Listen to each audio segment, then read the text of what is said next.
What's up, lore masters? Voyager's two-parter, Year of Hell, is perhaps considered one of the best Voyager story arcs of the entire series. It shows what occurs when the crew of Voyager are pushed to their absolute limits. It involves heartache, perseverance, strategy, and consequence. And in the end, none of it mattered.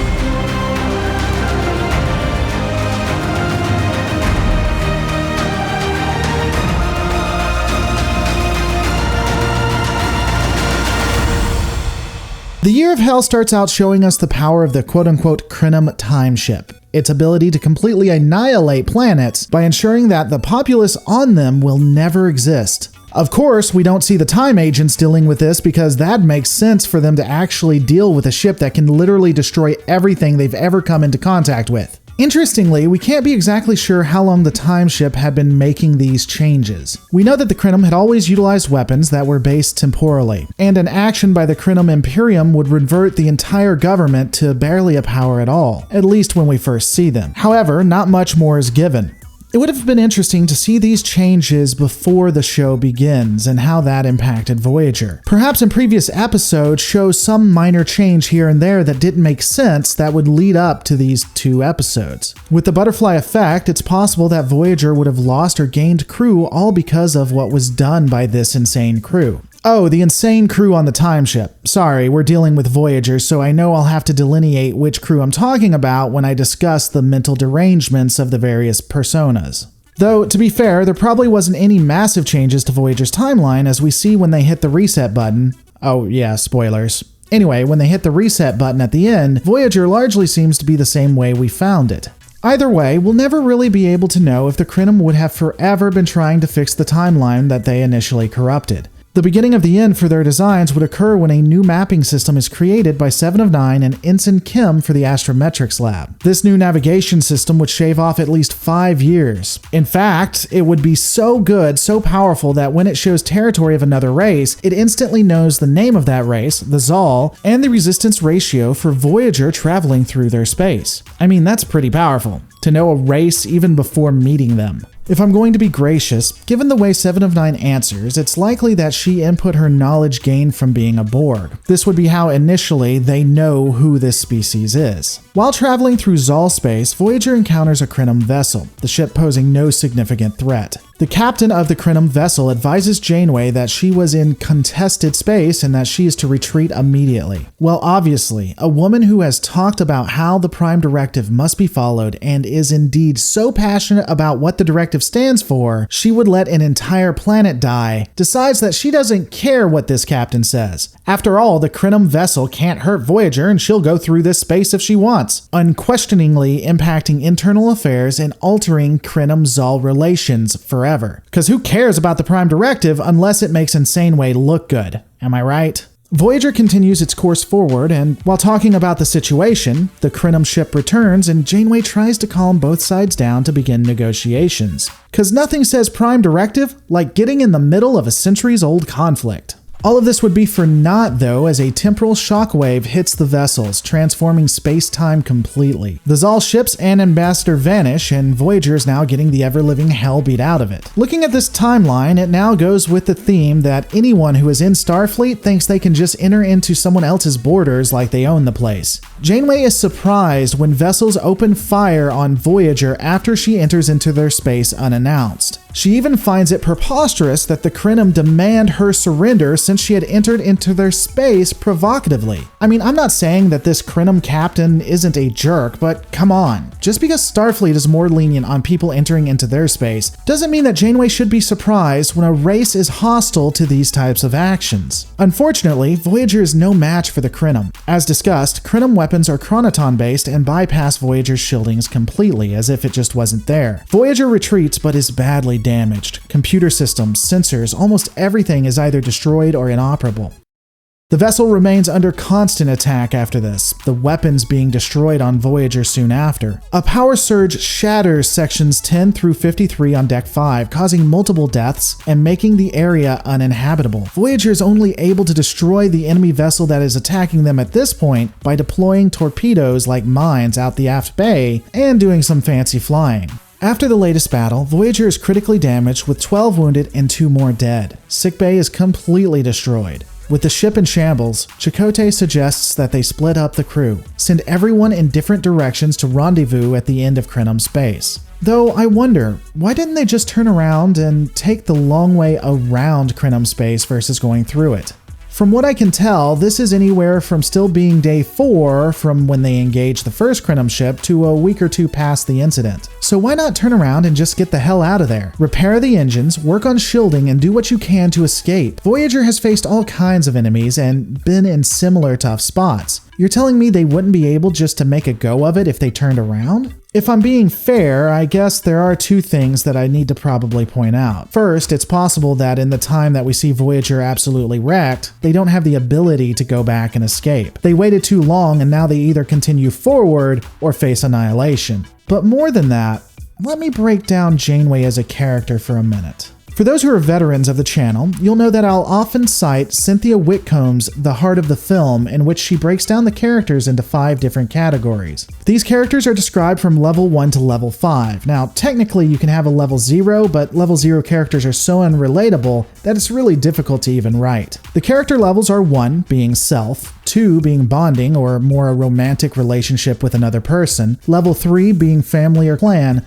level 4 being community, and level 5 deemed as humanity. Generally, a character needs to fall within the level 2, 3, or 4, as level 1s and level 5s are the extremes of the spectrum and always end negatively. If I were to place Janeway, she would generally fall under level 3, a person dedicated to family or clan. The crew of Voyager is her family, and they, ultimately, are all she cares about. In addition to character levels, I've discussed how in storytelling, writers must have a protagonist who has a trait that is often considered admirable, but also takes the virtue to an extreme and makes it ultimately toxic. The journey is the protagonist or hero realizing that their virtue has become a curse. They have to change. This is the main difference between a protagonist and an antagonist.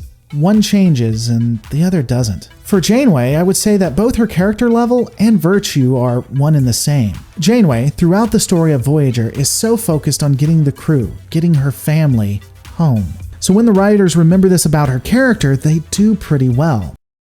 Looking back at the episode and the scene we see here, Chakotay has stated that the crew of Voyager should split up and meet on the other side of Crenum space. I've already discussed that. Again, they may be at a point that utilizing Voyager is no longer viable, but for Janeway, that's unbelievable. She promised to get the crew of Voyager home, to get her clan home. She's not willing at this point to let that go, to let them go. Her single greatest virtue of helping her people is now a curse and could get them all killed. And it will have consequences. So with the plan to continue to upgrade their systems so that the Crenum will not be able to breach their shields, Voyager continues along its path through Crenum space, against Chakotay's guidance. By day 47, the vessel has more holes in it than plot holes in a single Voyager episode. Turbolifts are knocked out and the crew will often get stuck. Morale is at an all-time low. Oh, brief pause here. 7 of 9 specifically states that she knows of the Phoenix, the first warp-capable ship made by humans, due to the Borg being present at the Battle of Sector 001, which neither Ensign Kim nor B'Elanna are aware of. This means, first, that these events do occur and that the Sovereign is canon. Sorry, conspiracy theorists. And that this information was hidden by Starfleet for some reason. Though that's a video for another time. Things continue to get worse and worse for Voyager. A Chronoton missile is found lodged in the hull of the ship by 7 of 9. She and Tuvok discuss options in trying to get it out. Tuvok decides that they are to erect a force field before the missile explodes. 7 of 9 stays behind to get the variants of the missile, which will help find a type of shielding that can defend against Crenum attacks. She is successful, but the device explodes, and with no force fields, Tuvok puts himself in front of her and both are at ground zero.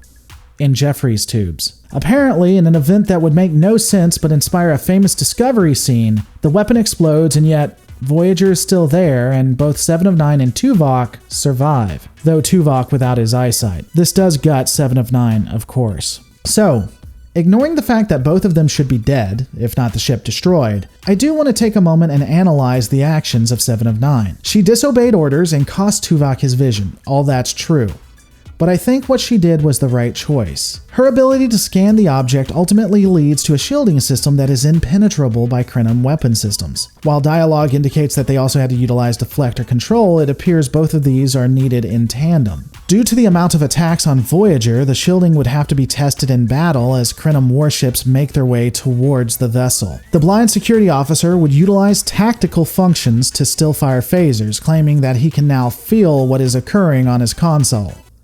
I mean, it's whatever. Voyager's shields would hold out and the Krenim ship is unable to harm the vessel anymore. Janeway proclaims that she is going through Krenim space now that they can't stop her. During this time, the Krenim time ship erases another species, changing the entire timeline again. This impacts everyone but Voyager, which, ironically, screws over both Voyager and the Krenim Imperium. The Krenim Imperium is reduced to nothing and Voyager remains damaged. Interestingly, the crew of the time ship are aware of Voyager and its impact on the timeline. This shows that Krenim technology is extremely powerful. They can apparently detect every object in known space and even identify it without previous information. Again, why was this never on the radar of the time agents? It could be argued they knew how it would all work out or that it never happened due to Voyager, but that just seems inconsistent with what we see in Star Trek Enterprise. Krenim technology is amazingly dangerous, and I can only imagine what the different factions in the Cold War would do to get a hold of this technology. Regardless, the Krenim time ship sets course for Voyager after they realize that it was Voyager that screwed everything up. Before the ship arrives, Janeway and 7 of 9 utilize the astrometrics of the gods to determine the boundary changes and even names of the different empires,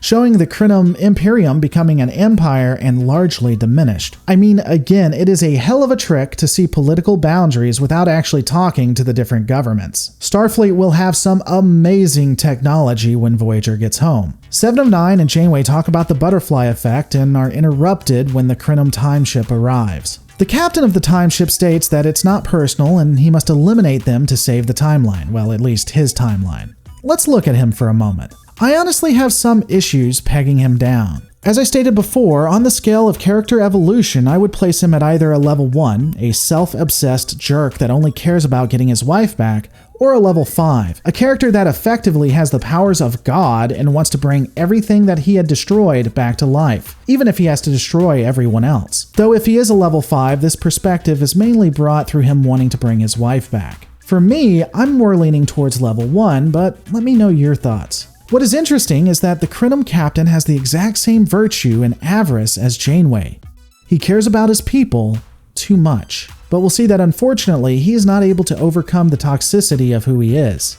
Either way, let's continue. The Krenim time ship attempts to erase Voyager from memory and the vessel would escape by going to warp 7. This causes massive damage to Voyager as the ship no longer withstands speeds of that level. With Voyager completely destroyed and near inoperable, Janeway orders the crew to abandon ship. And this, while not having the extreme impact in music or the scene being given enough time of what it should have, is one of the most powerful scenes for Janeway. A level 3 character, someone who only ever cared about her family, is now letting them go because she knows they'll die if she doesn't.